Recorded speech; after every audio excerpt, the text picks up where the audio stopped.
감사라는 단어 우리가 잘 사용하는 단어입니다. 우리가 굉장히 가까이 둬야 되지만 굉장히 멀리 있는 것 같은 단어이기도 합니다.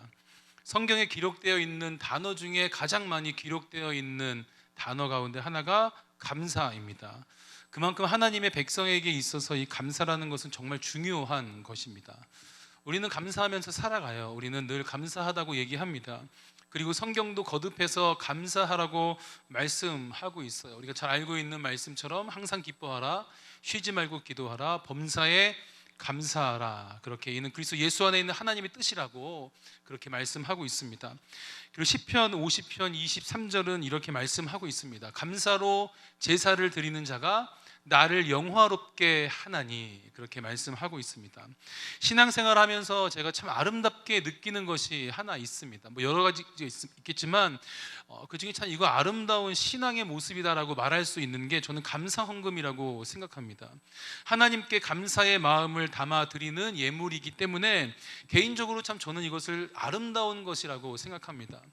가끔 제가 우리 어른들 신방을 하면서 어른들이 신방하면 이렇게 교회 감사헌금을 합니다. 같이 예배드리기 때문에 우리 가정에 또 삶에 감사하는 부분을 이렇게 헌금에 목사님들에게 이렇게 목사님 이거를 기도해 주시고 헌금해 주십시오 하면서 주세요. 그러면 제가 그 적혀 있는 감사 기도나 어떤 기도 제목을 보고 기도하고 교회에 이렇게 헌금을 합니다. 우린 보통 뭔가가 이루어졌을 때 감사하거든요. 감사해요 라고 말할 수 있는 어떤 이유는 뭔가 내가 바라는 것이 이루어졌을 때, 내가 원하는 것이 성취됐을 때 우리는 주로 감사합니다 라고 이야기합니다. 아팠다가 회복됐을 때 우리는 하나님 감사합니다 라고 고백하죠. 그런데 제가 받은 감사 헌금의 그 내용에 뭐라고 써져 있었냐면, 주님께서 가장 좋은 것으로 주실 줄 믿고 감사합니다. 이게 어른들의 감사 헌금 봉투인데 이런 내용이 굉장히 자주는 아니지만 종종 그런 내용을 볼 수가 있어요. 아직 나에게 다가오진 않았지만, 주진 않으셨지만 하나님 우리 가정에 가장 좋은 것을 주실 줄 믿고 감사합니다. 그렇게 적어서 제가 기도하고 헌금했던 기억이 납니다. 오늘 말씀 1절을 보면 이렇게 말씀하고 있죠. 같이 한번 다시 읽어볼게요. 시작. 하나님이여, 우리가 주께 감사하고 감사함은 주의 이름이 가까움이라 사람들이 주의 기이한 일들을 전파하나이다. 아멘. 하나님께 감사하고 또 감사하는데, 왜냐하면 주님의 이름이 가까움이라, 주님의 이름이 가깝기 때문에 내가 감사하고 감사한다, 그렇게 고백을 하고 있어요. 여기서 가깝다는 단어는 공간적인 의미도 있지만 시간적으로도 가깝다는 의미가 있습니다. 오늘 본문에서는 하나님의 역사하심이 임박했다, 정말 나에게 하나님의 역사하실 것이 나에게 가까워져 왔다, 그렇게 고백하는 것을 의미합니다. 물론 이것이 여러 가지 의미일 수는 있어요. 정말 절망 속에 있는 삶에서 정말 하나님의 역사, 회복의 역사를 기대하는 마음일 수도 있고, 또 다시 오실 왕 예수 그리스도의 재림을 기대하는 마음일 수도 있습니다. 주님이 다시 오실 것을 내가 지금 기대하고 있다라는 마음인 거죠. 확실한 것은 가까워져 오곤 있지만 아직 오진 않았다는 거예요. 아직 닿지는 않았다는 거예요, 내 삶에. 오늘 말씀 10절을 보면 이렇게 기록하고 있어요. 또 악인들의 뿔을 다 베고 의인의 뿔은 높이 들리로다. 악인은 멸하시고 의인은 일으키시겠다라는 겁니다. 이게 어떤 특별한 상황에서의 고백인지, 아니면 정말 종말론적인 고백인지는 정확히 알 수 없지만, 정확하게 우리가 말할 수 있는 건 아직 그날이 오지는 않았다는 거예요. 하나님께서 악인들의 뿔을 다 베고 의인의 뿔은 높이 세워주신 후에 고백은 아니었다라고 하는 겁니다.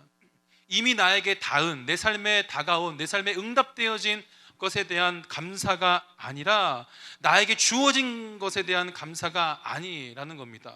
여러분, 우리는 보통 언제 감사하죠? 저와 여러분이 아마 일반적으로 이럴 때 감사하거든요. 언제 감사하는가? 주어지면 감사해요. 하나님 나에게 주셨으니 감사합니다. 하나님 내 기도에 응답해 주셔서 감사합니다. 하나님 나 아픔을 회복시켜 주셔서 감사합니다.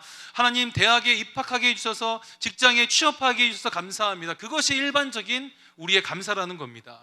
정말 그래요. 우리 그렇게 감사하지 않나요? 일반적으로 우리는 정말 그럴 때 감사합니다. 그런데 오늘 시편 기자는 아직 주어지지 않았는데 감사하고 감사하다라고 고백하고 있다는 거죠. 이것이 어떤 마음이겠습니까? 하나님께서 악인은 멸하시고 의인은 살려두신다라는 믿음에 의한 감사라는 거예요. 하나님께서 나를 결코 내버려 두시거나 외면하는 분이 아니다라는 믿음에 의한 고백이고 감사라는 겁니다.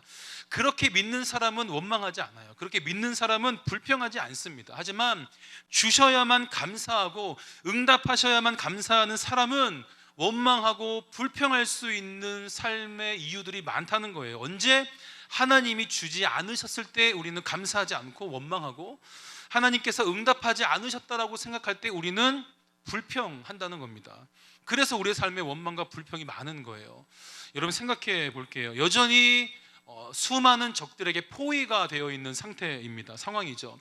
절망적인 거예요. 그런데 그곳에서 주님의 이름이 가까워서 감사하고 감사하다라고 고백할 수 있는 것, 하나님의 역사하심이 임박했기 때문에 감사하고 감사하다라고 고백할 수 있는 것은 언제가 될지는 모르겠지만 하나님 반드시 회복시켜 주신다라는 믿음에 의한 감사, 믿음이 있기 때문에 그렇게 고백할 수 있다라고 하는 거예요.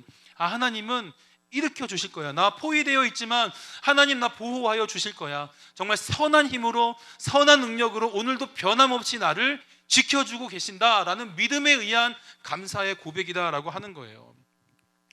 분명 지금은 진 것 같은 상황이 맞거든요. 여전히 포위되어 있는 상황입니다. 상황은 하나도 나아지지 않았어요. 달라진 것 하나도 없습니다. 하지만 그럼에도 우리가 주님께 감사하고 감사한 것은 주님의 이름이 가깝기 때문이라는 거예요.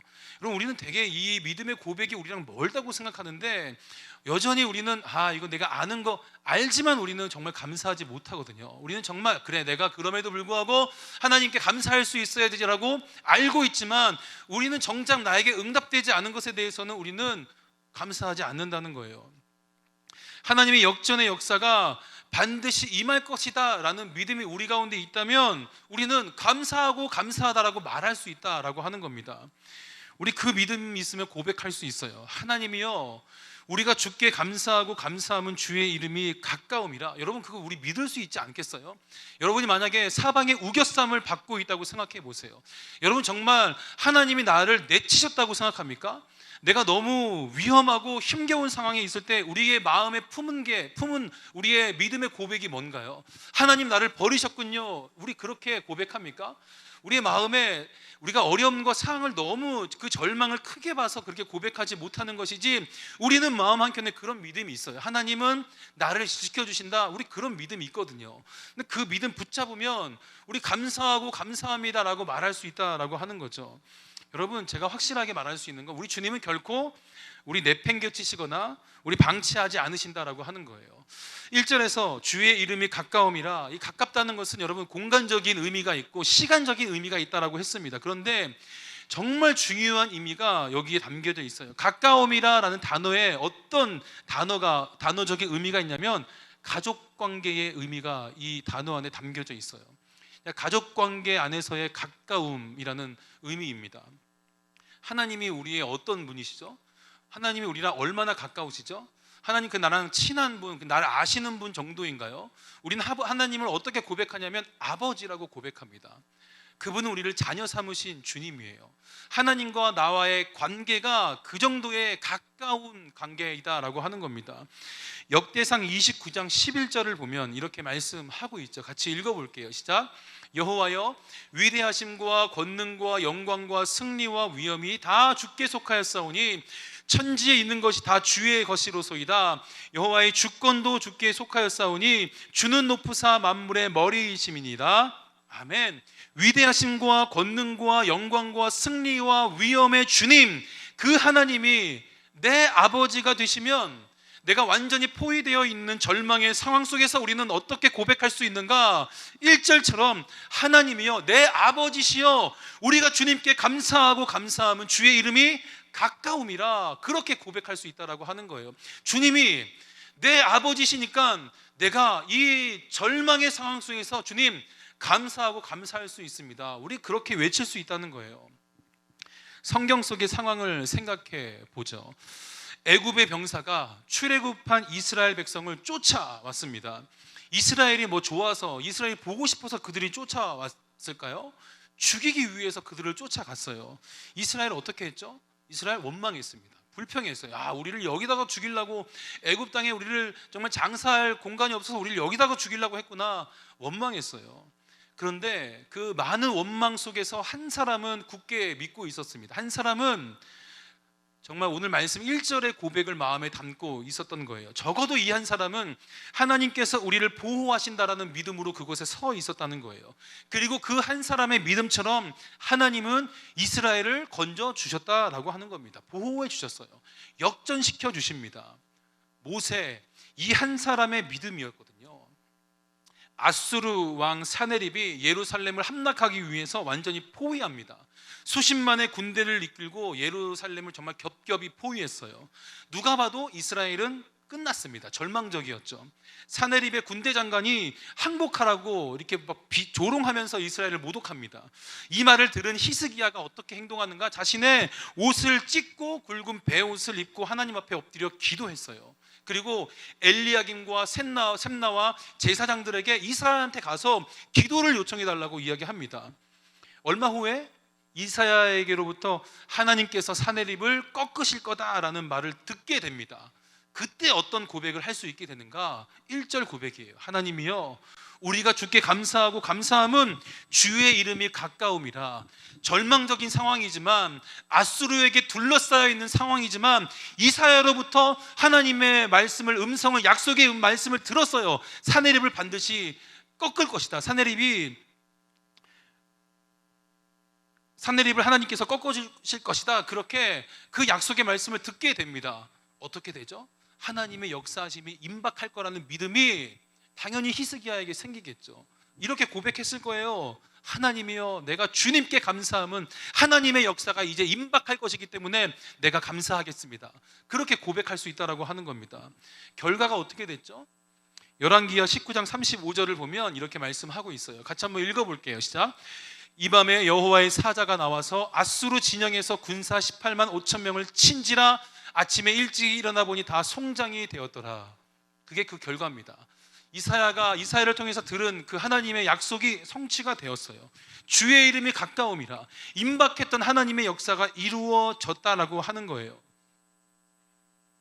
제 핸드폰에는 여러분 말씀 카드 중에 열왕기하 6장 17절 말씀 카드가 이렇게 있습니다.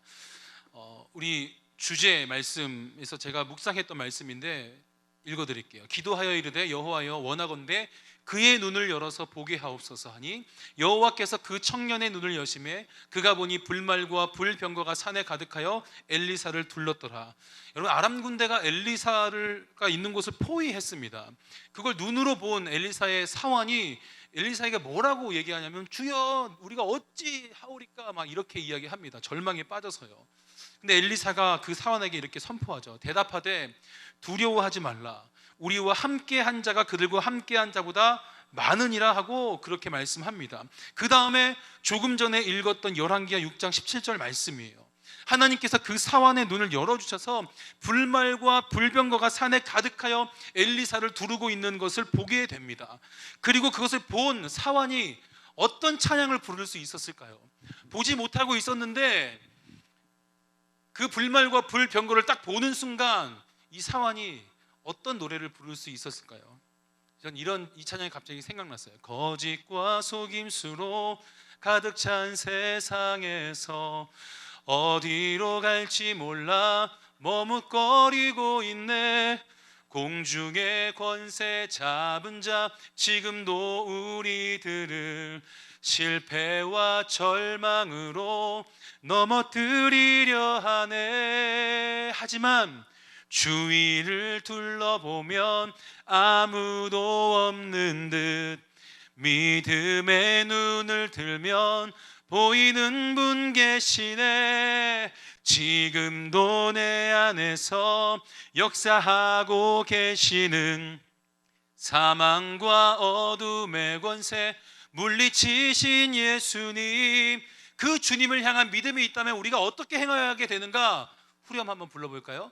주를 찬양, 손을 들고 찬양, 전쟁은 나에게 속한 것 아니니 주를 찬양, 손을 들고 찬양. 전쟁은 하나님께 속한 것이니. 주의 이름이 가까워왔다, 하나님의 역사가 나에게 임박했다라는 그 믿음은 엘리사의 사환이 그 불말과 불병거를 본 것과 같은 믿음이라는 거예요. 그걸 보게 되면 우리가 행할 수 있는 것 오직 한 가지입니다. 주님 찬양하는 것. 전쟁은 나에게 속한 것이 아니었구나, 주님께 속한 것입니다. 역시 내가 그 주님을 찬양합니다. 그것이 우리가 할 수 있는 모습이라는 거예요. 행함이죠. 오늘 말씀 9절에도 이렇게 말씀하고 있거든요. 나는 야곱의 하나님을 영원히 선포하며 찬양하며, 그렇게 고백하고 있습니다. 하나님의 역사가 아직 내 삶에 이루어지지는 않았지만 반드시 이루어진다는 믿음이 있으며 우리 찬양할 수 있게 된다는 겁니다. 그런데 언제 하나님을 선포하면서 또 언제 하나님을 찬양하게 됐는가? 절망 속에서, 완전히 포위된 상황 속에서 그렇게 행했다는 거예요. 그 믿음의 고백이 우리를 그 믿음의 자리로 이끌어 준다라고 하는 겁니다. 여러분, 이것은 우리가 이렇게 표현할 수 있습니다. 내 삶의 상황을 초월한 믿음이라고 우리는 표현할 수 있겠죠. 우리 얼마나 그 믿음을 가지고 있는지 모르겠지만 그 우리의 삶을 초월할 수 있는 그 믿음이 없으면 우리의 삶에 그 초월해 주시는 하나님의 역사가 일어나지 않을 수 있다는 거예요. 아니, 우리가 그것을 경험하지 못할 수 있다는 거예요. 우리가 볼 수 없어요. 우리가 그것을 보기 위해서는 우리가 그 초월한 믿음을 가지고 있어야 한다라고 하는 겁니다. 내 삶에 둘러싸여 있는 참 삶이지만, 우겨쌈을 받은 것 같지만, 그래, 내 하나님은, 그 선한 힘은 나를 포기하지 않으시지. 하나님의 그 열심은 나를 절대 포기하지 않으시지. 그 믿음이 우리 가운데 있다면 우리는 언젠가 이루어질지 모르는, 아직 오지 않았지만 나에게 가까워져 오고 있는 하나님의 역사와 그 회복하심의 은혜에 대해서 우리는 감사할 수 있다라고 하는 거예요. 여러분, 저는 여러분이 현실을 중요하게 생각하는 우리 청년들이 그 상황을 초월할 수 있는 믿음의 고백을 담을 수 있는 삶이 되었으면 좋겠습니다. 얼마나 여러분이 감사할 수 있는지 모르겠지만, 우리 정말 너무 쉽게 우리가 절망스럽다라고 생각하는 상황 속에서 우리 그냥 절망하거든요. 우리 정말 실망했다라고 생각하는 그 상황 속에서 그냥 실망하거든요. 그런데 오늘 성경은 절망 속에서 초월하여 감사하라고 이야기합니다. 우리 숱하게 들었지만, 그래, 힘겨운 삶 속에서, 실망스러운 삶 속에서 우리 그 상황을 초월하여서 하나님 찬양하고 감사하라고 얘기합니다. 왜? 그럼 하나님의 초월하심의 역사가 우리 삶에 정말 나타날 수밖에 없거든요. 가까워져 오고 있는 하나님의 역사가, 나의 삶을 회복시켜 주시는 하나님의 그 역사심이 여러분 점점 멀어지고 있지 않습니다. 나에게 다가오고 있어요. 하나님은 우리를 절대 내팽겨치는 분이 아니기 때문에 우리는 그 고백할 수 있습니다. 언제가 될지 모르겠지만 이대로 우리를 내버려 두지는 않으신다라고 하는 거예요. 우린 그 시간 반드시 나에게 올 거라는 믿음으로 우리 감사할 수 있어요. 주를 찬양, 손을 들고 찬양. 손을 든다는 게 어떤 의미죠? 주님, 내가 포기합니다. 내가 할 수 없습니다. 하나님께 속했습니다. 항복하면서 주님께 찬양하는 거죠. 경배하는 거죠. 주신 것에 감사하고 주셔서 찬양하는 삶이 아니라, 선하심으로 주실 것에 감사하고 신실하심으로 주실 하나님을 선포하고 찬양할 수 있는 삶이 되기를 주님의 이름으로 축복합니다. 저는 청년의 삶 속에서 우리가 이거 배운다면, 이 훈련하게 된다면 우리 삶이 놀랍도록 변화될 거라고 믿습니다. 왜? 우리는 정말 주신 것에 감사하거든요. 우리는 응답하신 것에 감사하거든요. 이게 우리의 신앙의 정말 큰 훈련이긴 하지만 정말 훌륭한 훈련이 될 수 있습니다. 주신 것에 감사하는 삶이 아니라 나에게 주실 것에 대해서 감사할 수 있는 삶을 우리가 살게 된다면 우리는 정말 넘치는 하나님의 은혜 가운데 머물 수밖에 없고, 우리는 하나님 주시는 승리 늘 누리면서 살게 된다라고 하는 거예요. 여러분, 제가 분명하게 확신하는 건 하나님은 우리와 가까이 계시는 분이라는 사실입니다. 저 멀리서 우리가 외치는 소리 못 들으시는 분이 아니라 정말 우리와 함께 하시는 분이라는 거예요. 우리가 어떤 기도를 하는지, 어떤 상황이 있는지 우리 주님이 가장 잘 아신다는 거죠. 하나님은 우리의 아버지가 되시는 분입니다.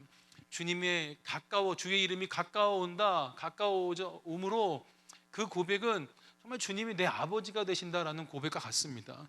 그 하나님을 향한 믿음의 고백과 선포가 우리의 삶의 역전이 될 것이고 우리의 삶의 능력이 될 겁니다. 그 주님 바라보면서 정말 모든 전쟁은 주님께 속해 있습니다. 내가 내 마음 확정하고 내 마음이 확정되었사니 내가 노래하고 주님만 찬송하겠습니다. 그 고백처럼 우리가 서 있는 이곳에서 우리가 할 수 있는 건 한 가지예요. 하나님 찬양하는 겁니다. 하나님 경배하는 겁니다. 주실 하나님 내가 믿음으로 감사하는 거예요. 주지 않으신 것에 대해서 원망하고 불평하고 두려워하는 것이 아니라 반드시 해결시켜 주시고 반드시 회복시켜 주실 주님을 내가 붙잡고 바라보는 것이 우리의 신앙의 능력이고 신앙의 걸음이 될 겁니다. 저는 이 훈련이 정말 청년들의 삶에서 우리 청년의 때에 이루어질 수 있기를 바라고 그 삶의 걸음을 한 걸음 한 걸음 걸으면서 우리가 어른이 되어서도 변함없는 그 신앙의 모습으로 하나님이 기뻐하시는 삶이 될 수 있기를 주님의 이름으로 축복합니다.